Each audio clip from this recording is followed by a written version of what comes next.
Alors bonjour à tous.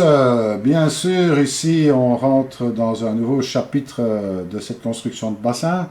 Alors j'ai toujours avec moi notre ami André Laurent. Bonjour Laurent. Bonjour Patrick. Alors ici c'est un très gros épisode qu'on va pouvoir voir puisque en fait c'est toute la partie de l'installation de l'HPDE, le polyéthylène haute densité. Un gros boulot en l'occurrence. Oui, donc là, on va vraiment rentrer dans le vif du sujet du bassin avec l'étanchéité en HPDE, chose qui est très particulière en elle-même, puisque ça ne ressemble du tout en rien du tout, en aucune autre matière à travailler. Alors ben voilà, ben restez avec nous, on va regarder à ça et on va vous expliquer un petit peu tout ce qui s'est passé. Alors voilà, c'est parti. On a commencé par mettre les gîtes là sur le local technique. Tout doucement on avance et on va faire les murs de séparation de la cuve, du local technique, donc les trois cuves. On rappelle le cuve d'entrée avec la bombe de fond, la cuve de sortie, et puis au milieu des deux, bien sûr, genre de puisard qui va permettre d'évacuer les eaux usées. Oui, donc on voit ici le matériel qui commence à rentrer et la préparation du local technique. C'est ça. Alors bon, le toit il est un peu particulier puisqu'il a été finalement fait avec de l'EPDM. Encore une technique qu'on utilise pour le bassin, mais un peu dérivée à une autre application. Ici, voilà, on commence la première séparation. Et donc là, on commence par les séparations des bacs et on fera le mur final après. On voit la cinquième bande de fond là, qui est apparue là, juste au pied, là, puisque là, il y avait que 4 tuyaux qui arrivaient, mais bon, la cinquième, elle est contiguë au bassin, au local technique, en fait, c'est un tout petit bout de tuyau. Oui, la cinquième, elle fait juste rentrer dans le local technique et sur le fond du bassin. Donc le tuyau que vous voyez là, c'est vraiment le fond du bassin en lui-même. Madame était bien occupée avec, elle a mis à mettre la main à la pâte, comme on dit. Oui, c'est surtout que ça ne va jamais assez vite. Ah, mais ça, c'est comme toutes les femmes. Faudrait que ça soit fini hier. Donc là, on voit qu'on a commencé à placer les bandes également d'accroche pour l'HPDE au béton. C'est ça, mais enfin, on y reviendra. Donc là, ça commence à se monter tout doucement. On voit la deuxième partie là, est déjà faite, la base. Et en fait, la partie centrale, vous voyez là, en plein écran, mais ça, c'est l'évacuation en fait, des eaux usées. Et voilà, donc là, première opération, une bande qui est placée, je veux dire, à l'aide de chevilles à frapper. Oui, donc ici on a mis une bande sur le mur de soutien. On la fixe et c'est là-dessus qu'on va venir permettre de ressouder l'HPDE dessus. Maintenant, on peut utiliser aussi des coins, ce qui est encore beaucoup plus résistant à la fixation. C'est ça. Bon, ben ça, disons que c'était une première expérience, donc il a bien fallu trouver un petit peu son chemin là-dedans. C'est ce qu'on t'avait conseillé de faire, je pense, à l'usine. Oui, c'est ce que l'usine avait conseillé de faire. Et c'est vrai qu'à vu la forme du bassin, dans les arrondis, les angles, c'est pas facile à placer. C'est ça. Mais bon, maintenant, les techniques ont évolué et ce genre d'inconvénient a disparu. Oui, surtout que maintenant on travaille beaucoup même sur du 5 mm. Ici on l'a fait en deux, mais le 5 mm nous permet d'éviter justement tout ce travail laborieux et qui quelquefois peut encore bouger dans le temps. C'est ça. Mais bon, ça c'est dû au fait aussi qu'il y a quand même des fortes dilatations sur l'HPDE. Oui, un panneau peut gonfler de 1 à 2 cm au mètre courant, ce qui est assez énorme quand on sait qu'ici il y a 31 mètres de bassin. Imaginez-vous ce que ça peut donner en plein soleil. Ouais, mais remarquez que quand même ici, les mètres ils courent pas. Donc ils sont plus ou moins fixes. C'est déjà ça. Parce que si j'avais eu des mètres courants, là c'était vraiment problématique. Il faut les rattraper. Déjà rien que pour les fixer, c'est pas facile quand ils courent. Non, c'est pour ça qu'on utilise les serre-joints. Ouais, c'est ça. Alors bon, on serre les joints, mais on ne les fume pas. Non. Absolument. Le cannabis est interdit. Alors, mon beau-fils a donné un petit coup de main là. D'ailleurs, il a donné pas mal de coups de main, donc on peut le remercier là-dessus. Il a participé un petit peu à la création de tout ça. C'était intéressant pour lui aussi. C'était aussi une première expérience. On voit bien que le stabilisé, il est bien pris. On peut marcher dessus. C'est du béton maintenant. Maintenant, il est vraiment bien pris. Et bon, le seul moyen de le retirer, c'est au marteau-pic. Mais ça nous permet justement de pouvoir balayer le bassin avant de mettre l'HPDE, de l'aspirer carrément, puisqu'il n'y a plus rien qui s'y détache. Et on n'aura alors à ce moment-là aucune possibilité de faire de trou dans la membrane. Alors là, tu avais dit évidemment que le bassin faisait 31 mètres, mais c'est en médiane. En médiane. Donc, bon, on a placé à peu près 80 mètres de latte, hein, comme ça. Oui, tout autour, donc les 31 plus les à côté, ouais, on est à peu près aux 80 mètres. Alors ici, on est sur un tournant un peu plus serré. Donc là, il va falloir composer un petit peu. Bon, là, c'est des lattes qui font aussi 5 mm. Hein. Ce sont des lattes de 5 mm, mais qu'on peut couper à la scie circulaire à bois. C'est ça. Alors pendant ce temps-là, ben, les plantes, elles n'ont pas cessé de se bonifier, on va dire, de grandir, hein, surtout dans un endroit où on m'avait dit, oh, avec des sapins, il n'y a jamais rien qui va pousser. Ben, moi, je constate que c'est plutôt le contraire. Hein. Ben, ici, c'est beaucoup de plantes acidophiles qui ont été placées, et donc forcément, sur un terrain d'anciens sapins comme ça, et tout le mulching qui est dedans, les plantes ne peuvent que pousser. Oui, à peu près 15 cm de mulch qui a été réparti sur cette butte. On voit que ça devient une vraie savane, hein, comme dirait ma femme.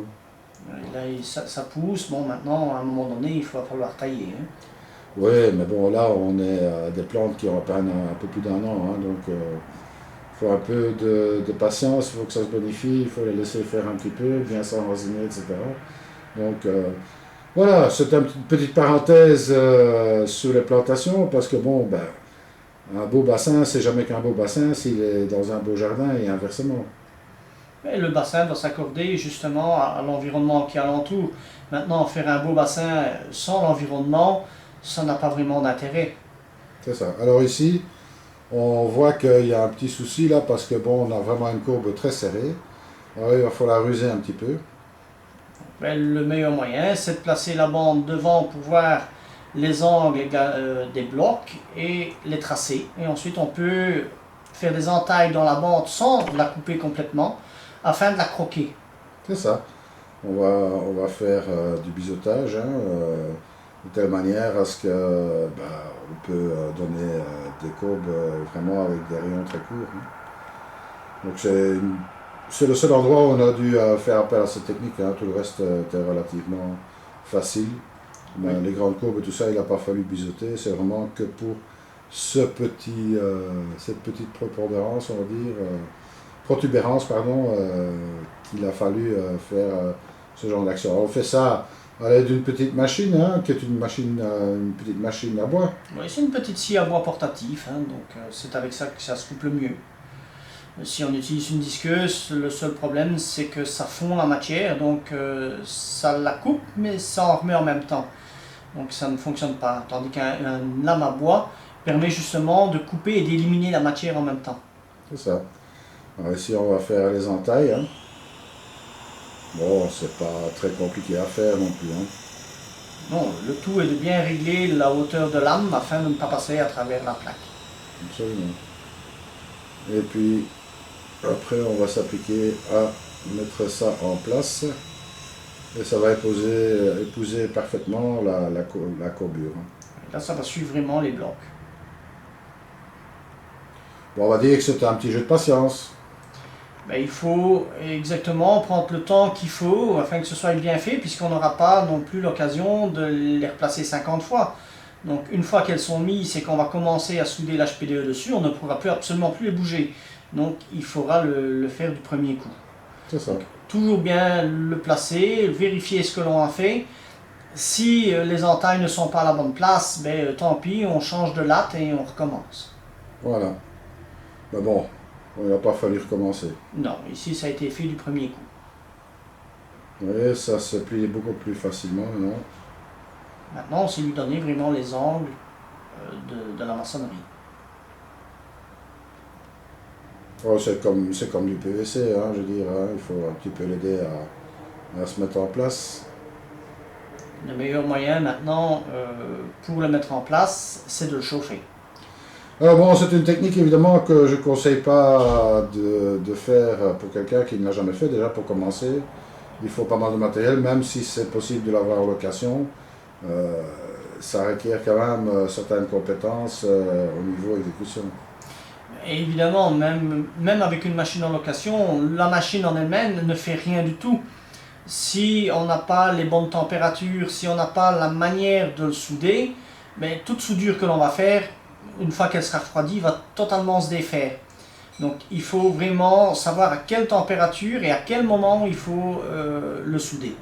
C'est ça. Alors maintenant, tu as déjà fait quand même pas mal de réalisations en HPDE. Oui, maintenant on a fait quelques bassins, on en a fait en 5 mm, on en a même fait avec du 1 cm.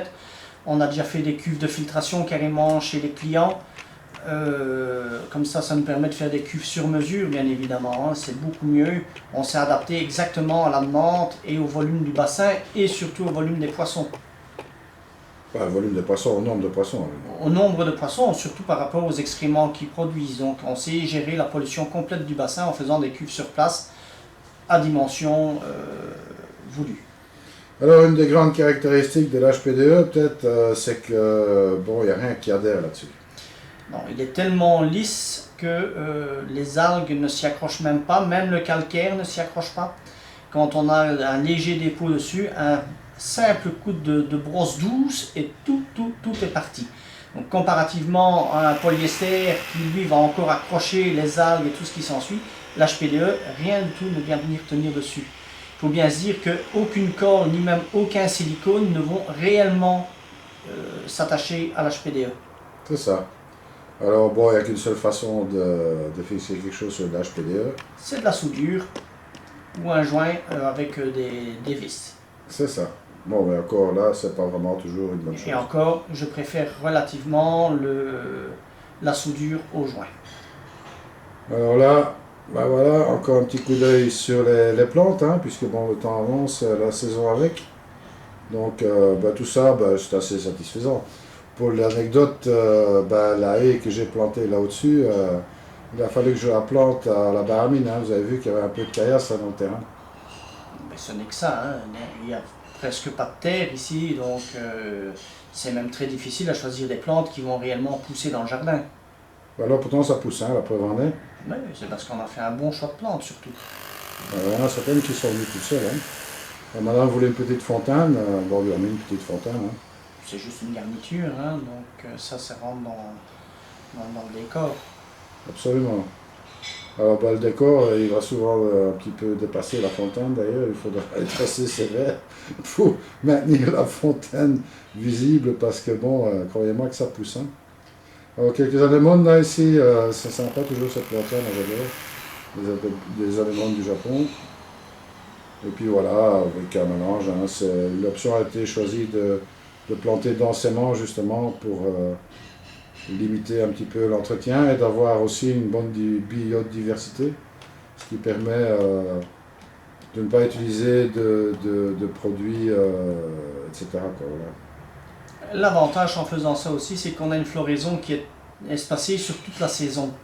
Donc on ne se retrouve pas avec un jardin mort à un moment donné, même en plein été. On a toujours des fleurs dans le jardin. C'est ça.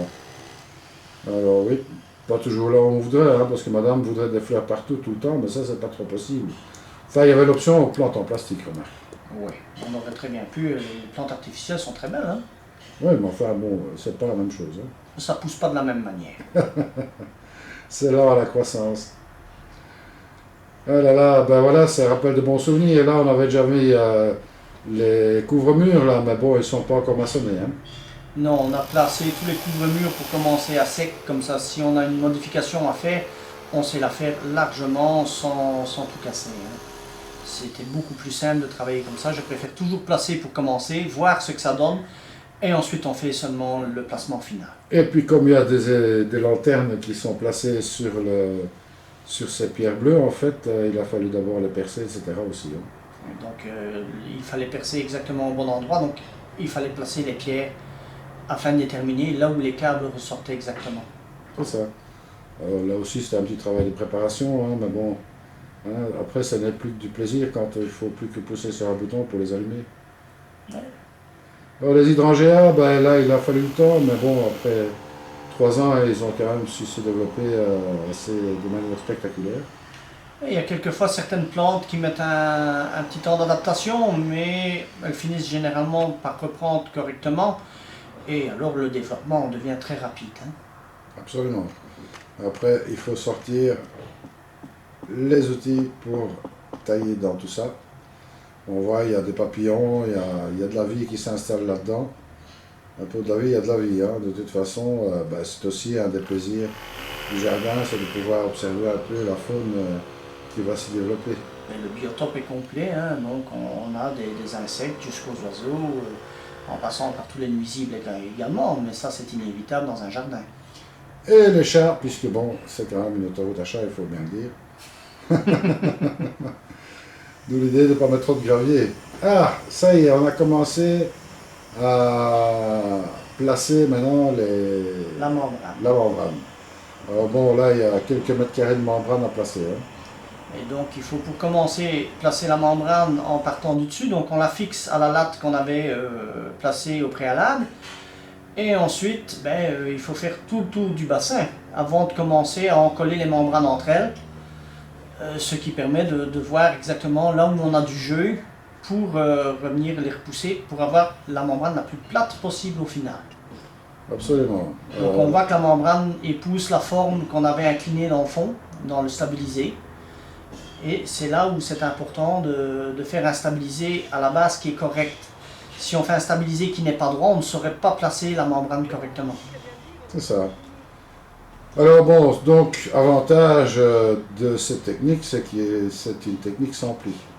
Alors, il n'y a pas de pli, c'est pas comme la bâche, ça revient exactement au même que du polyester, mais beaucoup plus résistant dans le temps et beaucoup plus pratique à l'entretien.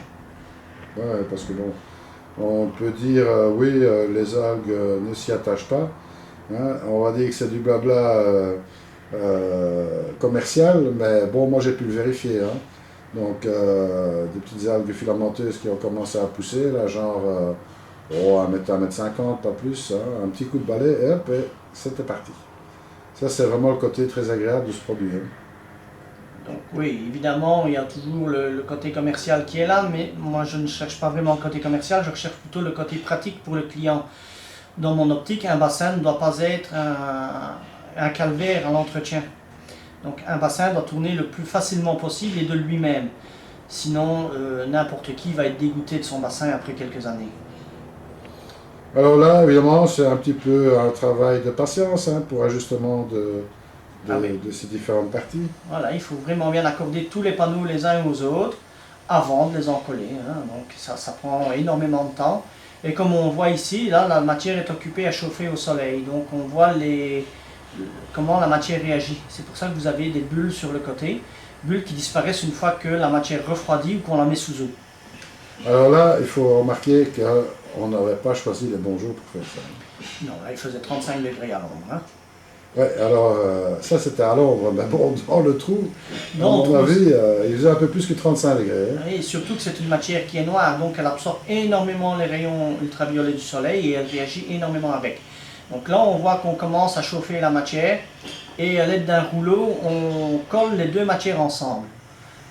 Donc, ça, c'est juste du pré-encollage, hein, ça ne tient absolument pas dans le temps.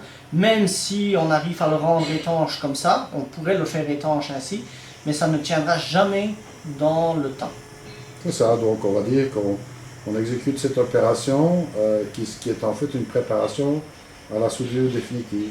Voilà, donc c'est ce qui nous permettra de souder et que les deux matières restent bel et bien au même niveau. Parce que si on ne fait pas ça, tout ce qu'on va avoir, c'est qu'on va avoir une qui va gonfler plus fort que l'autre, et à un moment donné, on va se retrouver avec des hauts équerres.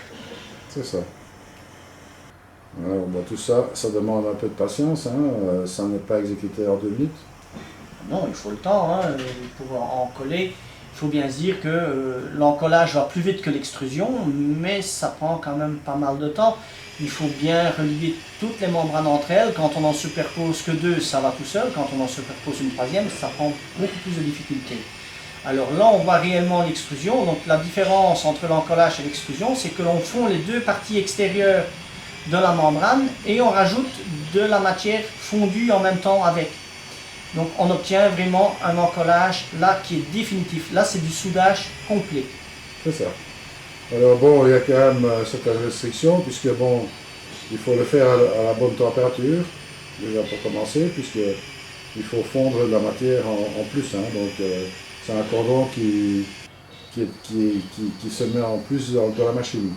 Voilà, donc on a un rouleau de cordon d'HPDE qui rentre dans la machine, qui est broyé, fondu, et ensuite il vient se recoller à l'autre. Bon, maintenant, la différence de température et tout est très importante. Il faut bien se dire qu'on ne soude pas avec une machine réglée de la même manière à 8 h du matin qu'à 15 h de l'après-midi. Il faut régler la machine au fur et à mesure que la température extérieure monte ou descend également. Et s'il fait trop humide, on ne sait pas en souder correctement. Pourquoi? Parce qu'on va attraper de micro-bulles dans la soudure qui fait qu'on aura toujours des fuites. Donc ça, c'est la difficulté de chercher exactement la température et le bon climat extérieur. C'est pour ça qu'avant de faire quelque soudure que ce soit, on fait toujours des tests à part. C'est ça. Alors bon, température, bon, je veux dire, c'est vrai que bon, il ne faut pas qu'il fasse humide hein, pour faire ce genre de truc. Non, il doit faire sec et surtout pas venteux. Alors le vent nous pose un problème avec la machine. Pourquoi? Parce que sur la machine, on a un capteur thermique. Et si le vent en prend dedans, ben, il nous fait déclencher la machine, étant donné qu'il trouve que c'est trop froid. Donc, on ne peut faire de le soudage comme ça qu'avec une température de 1 ou 2 degrés maximum. Donc s'il y a trop de vent, le capteur thermique change la température et la machine s'arrête. Alors ici on a, parce que vous voyez la partie blanche là, de l'appareil, en fait c'est un sabot, hein, qui est un genre de téflon on va dire. Même si c'est pas du téflon. C'est pas du téflon, mais ça y ressemble, c'est relativement très solide, puisque pour le scier c'est à la disqueuse. Bon, et là on voit bien qu'on avait déjà meulé également les deux parties à souder. Oui c'est ça, il faut qu'on ait une bonne accroche possible. Hein, en réalité il faut retirer le brillant du panneau. Si le brillant est dessus, il n'y a aucun moyen de le souder. Alors là on voit bien toute la bulle, hein, ça c'est vraiment la dilatation. Évidemment, quand le bassin est rempli d'eau, tout ça va refroidir, tout ça va se répandre.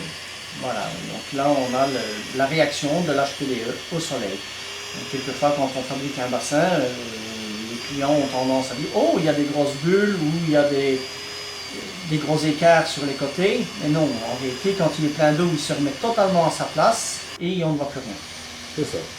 Alors bon, le sabot, pour en revenir là-dessus, bon, il y a différents types de sabots. Hein.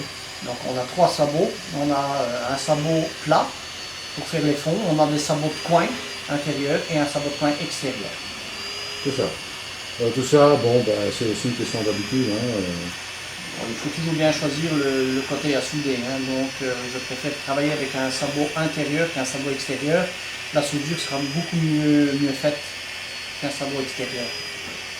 Alors évidemment, ça c'est avec une bâche de 2 mm, hein, 2 mm. 2 mm. Demain on devrait refaire ce bassin, on le ferait totalement différemment. Hein. Je le ferai totalement en 5 mm.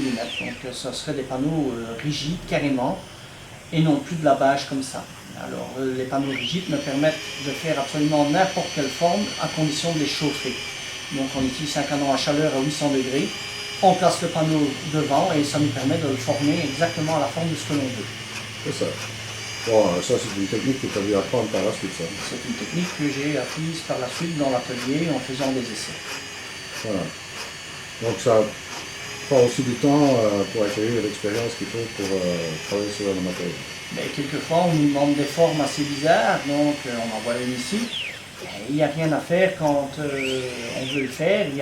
Je fais des essais pour commencer en atelier et là on voit exactement comment travailler chez le client.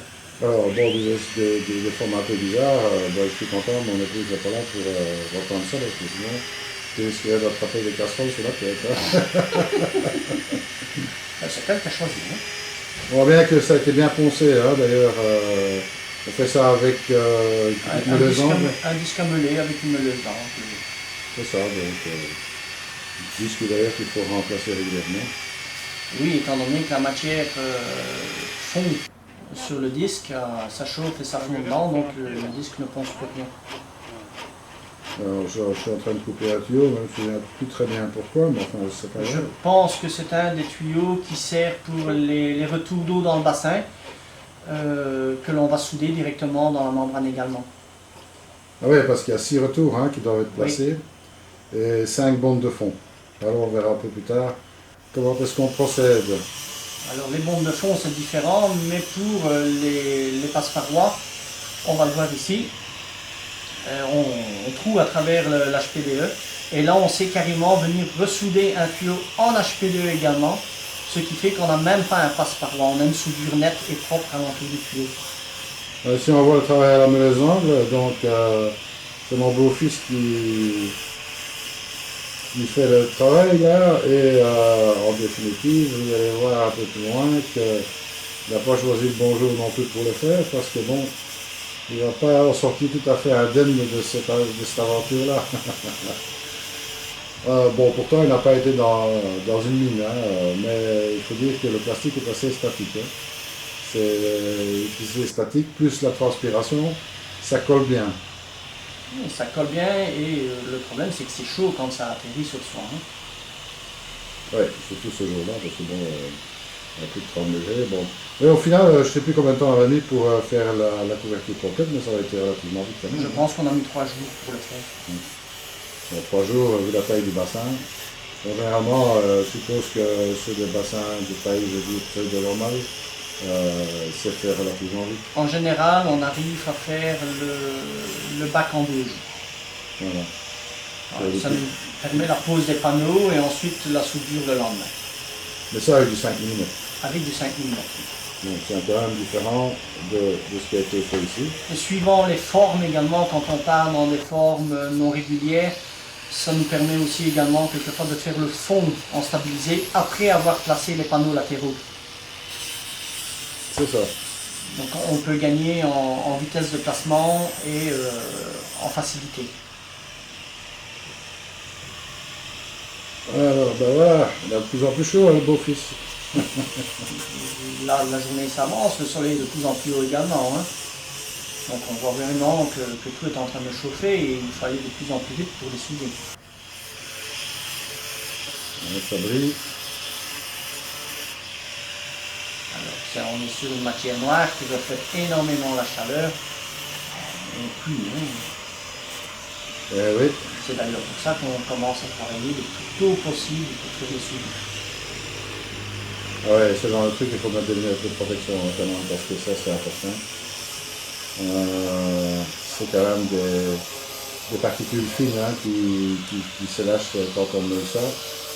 Donc les yeux c'est important.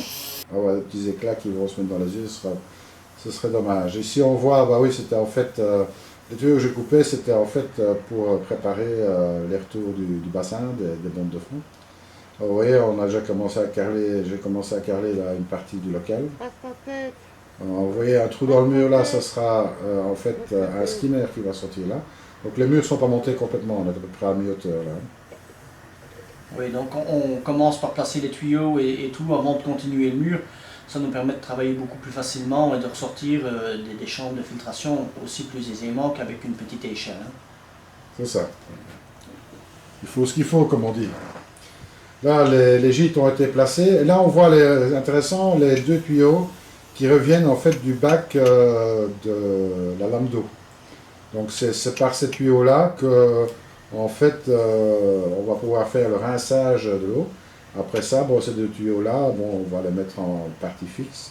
On va leur adjoindre un robinet, de telle sorte que quand on a fini de rincer, il suffira de fermer les robinets et pour faire couler l'eau par la cascade. Ici un petit peu d'ajustement pour pouvoir mettre le tuyau de la dernière bombe de fond, hein, celle qui est contiguë au mur. Hein. On avait coulé un petit peu trop de béton là. Il va falloir ajuster un peu. Bon, ce sont tous des petits réglages qui, ma foi, prennent un peu de temps, mais bon, ça se passe généralement bien. En général, ça passe, hein, bon, et même s'il faut donner un tout petit coup de marteau-pic ou de disqueuse, on y arrive toujours à le repasser. Ouais, c'était quand même une bonne saison hein, cette année-là. Il avait fait vraiment beau, hein, c'était en plein été. Là. Cette année-là, c'était tout ou rien. Hein. C'était soit de la pluie, soit vraiment très très chaud. Personnellement, je préfère le chaud à la pluie, on peut au moins travailler correctement. Voilà. Alors ça continue à souder. Donc là, on voit vraiment que même dans les coins, c'est pas un problème de placer la matière. Hein. Ben, heureusement. Ah non, même un angle droit est possible également. On sait faire à peu près ce que l'on veut avec. La seule chose qu'on n'aime pas beaucoup de travailler avec des bassins comme ça, c'est de faire des bassins avec des paliers. On préfère faire des parois verticales que de faire avec des paliers. Pourquoi? Parce que plus on va mettre des paliers, plus on va avoir de soudure. C'est ça. Puis les paliers, on va rappeler quand même, c'est une zone d'atterrissage pour aérons, c'est pas toujours l'idéal. Non, ça c'est vraiment un beau petit restaurant aéron.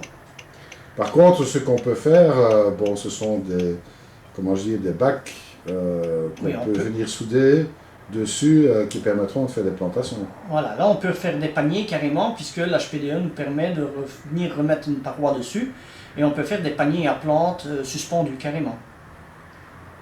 Alors, on n'a pas lésiné sur le gitage non plus, hein, pour le plafond là, du local technique.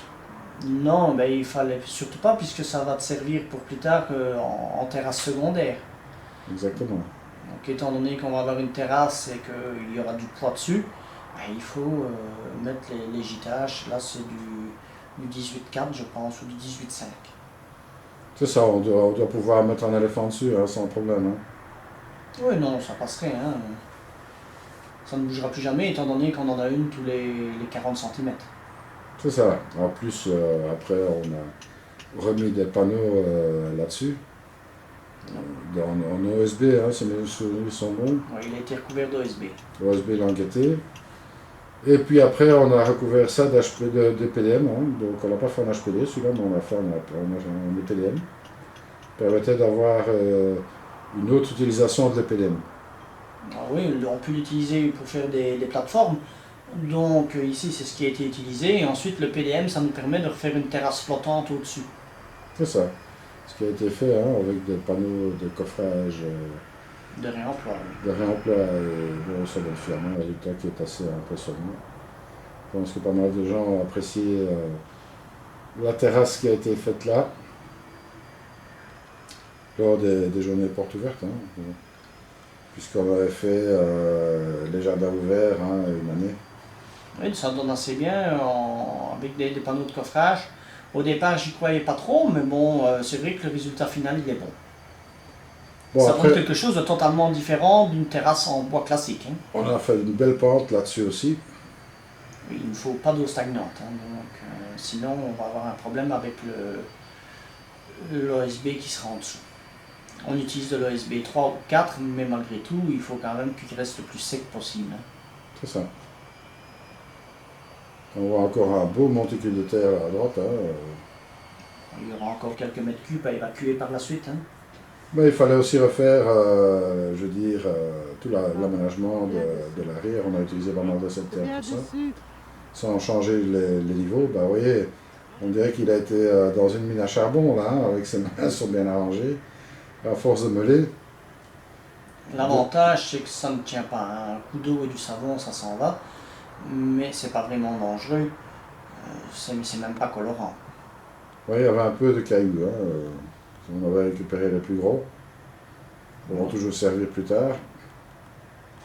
On avait fait du tri pour refaire des décorations dans les parterres. Hein. Après, on a remis tout ça derrière la grille, ce qui permet de faire en fait des caches pour des petits animaux que j'aime bien, ce sont les salamandres.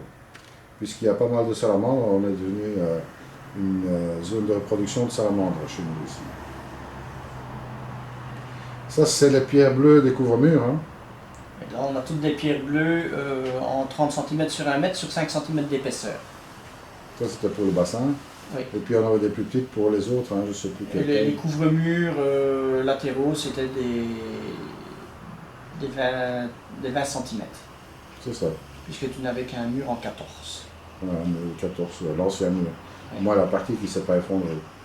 Oui, la partie qui va jusqu'à la lame d'eau. C'est ça. Alors là, ben voilà, ça avance tout doucement, mais il reste encore quand même pas mal de choses avant de finaliser tout ce travail, mais on voit quand même que ça prend tout doucement forme, et croyez-moi, que ça fait du bien à voir. Mais en 3 jours, on voit une grosse différence dans le chantier. Hein. On est presque à la fin de la fixation de l'HPDE, tout. Donc, après, ce qui restera, ce sera la fixation des bombes de fond. Ouais, ça c'est encore une autre aventure, hein, on va voir ça un peu plus tard. Ouais, monsieur est un petit peu équipé comme les Ghostbusters.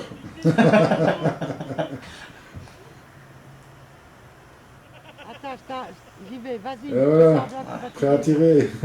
C'est plutôt Men in Black. Hein. Ouais, Men in Black.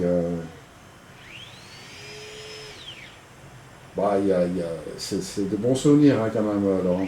Oui, largement. Hein. Bon, ce sera à refaire, je le referai avec grand plaisir. Bah, moi je sais pas, parce que finalement, je suis content que c'est fait quand même. Hein. Faut dire qu'à une certaine époque, on était plus dans une pataugeoire qu'autre chose, donc déjà à ce stade-là, c'était quand même déjà un peu plus agréable. Hein. Ce sera à refaire, on devrait le faire encore un peu plus grand. Un peu plus grand. Bon, parce que madame a houspillé. Hein. Voilà. Donc madame aurait voulu avoir quelque chose encore plus grand, mais bon, à un moment donné, il faut savoir s'arrêter aussi. Oui, surtout qu'elle voulait quelque chose qui dépassait beaucoup plus du sol, surtout. Oui, exactement. Ça, c'est encore une autre histoire, une autre aventure, hein, puisque bon, il aurait fallu faire le bassin dans le sol, mais là, on avait un problème de dénivelé, et avec ce problème de dénivelé, bon, ben, il aurait fallu avoir des grosses turbines hein, pour pouvoir maintenir l'eau avec En plan incliné. en plan incliné, hein, c'est pas si évident. Donc, Le terrain, mine de rien, fait 60 cm de dénivelé entre l'arrière du bassin et l'avant. ouais, exactement. Donc, 60 cm, ce qui est agréable, parce que c'est un mur hors sol, ça permet de s'asseoir dessus, de pouvoir observer les passoires à son aise, c'est quand même très bien en été. Donc, un petit pot de fleurs là, de bouture là, qui est en train de faire une petite charge sur le... Voilà, il sert de contrepoids pour maintenir le panneau. Hein. Ouais, c'est ça. Ça avance, mais c'est quand même physique, hein, ça n'avait de rien comme ça. Ben, la machine fait quand même presque 7 kg, hein, donc tant qu'elle est au sol, il faut absolument l'appuyer sur le sol, et pour maintenant faire les verticaux pour bien remonter, il faut lever la machine tout en continuant à l'appuyer. Et vu que ça n'avance pas très vite, ça prend beaucoup de temps. Alors ben maintenant on recherche après la bombe de fond en dessous de la membrane, on la marque. Une fois qu'on l'a trouvée, alors on peut vraiment la découper au Stanley. Ça c'est quand on utilise la membrane de 2 mm. Maintenant quand on utilise la membrane de 5 mm, on marque la bombe de fond, on ressort le panneau et on le coupe à la scie sauteuse. C'est ça, bon, c'est un peu différent. C'est un peu différent dans la manière de faire. Bon, maintenant en panneau de 5 mm, on applique directement un morceau de panneau à la bombe de fond avant de la mettre dans le béton. Ce qui permet de faire une soudure tout autour de la bombe de fond et non plus avoir des joints comme on a dans une membrane de 2 mm. C'est ça, bon ici c'était en fait, on a utilisé Des joints caoutchouc. Hein. des bombes de fond classiques, je veux dire. Hein. Voilà, oui. Mais... Des bombes de fond qu'on utilise aussi pour de l'EPDM. Hein. C'est la même bombe de fond que pour le PDM, mais même en 5 mm, ce sera la même bombe de fond, mais la technique de fixation est différente. Donc on va faire la technique de fixation avec un morceau de panneau qui mesure environ 50 sur 50. Ouais. Et ça, on va le faire pour commencer en atelier. On va laisser prendre la résine et ensuite on viendra la placer dans le stabilisé. Et comme ça, alors on peut venir replacer le panneau par-dessus et souder tout le tour. C'est ça. Donc c'est beaucoup plus rapide aussi à l'exécution. Hein. C'est beaucoup plus rapide et de toute façon la soudure est complètement cachée avec le couvercle de la bombe de fond. Dans ce cas-ci, ici, il n'y a pas de couvercle, ce seront des grilles, mais généralement les clients préfèrent le couvercle noir de la bombe de fond. Pourquoi les grilles ici? Tout simplement parce que moi je suis à l'orée d'un bois, il y a pas mal de sources dans le bois, donc je me retrouve avec des centaines, voire des milliers de grenouilles à certaines périodes. Et on a eu la mauvaise expérience chez Vincent, pour ceux qui le connaissent, d'avoir quelques grenouilles qui ont crevé dans des bombes de fond, dans la tuyauterie, et ont commencé à gonfler et puis à bloquer tout à fait la bombe de fond. Je ne raconte pas pour sortir les grenouilles qui ont gonflé, ce qu'il a fallu faire, déjà pour commencer à vider le bassin complètement. Et puis on les a sortis en morceaux, hein, donc je ne voulais pas avoir ce genre de désagrément, alors j'ai mis des grilles. Ce sont des grilles en inox hein, qu'on trouve facilement dans le commerce. Hein. Oui, c'est des grilles d'une dimension standard. Hein. dimension standard pour les systèmes d'égouttage. L'égouttage, oui. Donc, bon, l'inconvénient, évidemment, c'est que s'il y a beaucoup de feuilles qui tombent dans le bassin, bon, forcément, il risque de colmater un petit peu la bonde, mais un petit coup de balai, c'est fait, et puis bon, un petit coup d'aspirateur ou de fil à fil maille pour ressortir les... Là, on a vu, on a mis le joint. On a mis le joint, maintenant on est occupé à mettre le tout de la bonde de fond sur le dessus, donc on va faire pression avec les deux, et comme ça ne fuit plus. C'est ça. Bon, toujours un moment stressant, ce placement de bonde de fond. Ah, il faut retrouver absolument les trous qui se trouvent dans la bonde de fond en réalité, donc il ne faut pas forer à côté, sinon ça ne tient pas. Une bonde de fond n'a que 2 mm et demi à 3 mm d'épaisseur de matière. Si on ne retrouve pas les trous d'origine, là où il y a les renforts à la bonde de fond, on ne sait pas la refixer. C'est ça. Alors, bien sûr, des vis en inox. Ah, toujours, jamais de vis en laiton ni en baie de fer.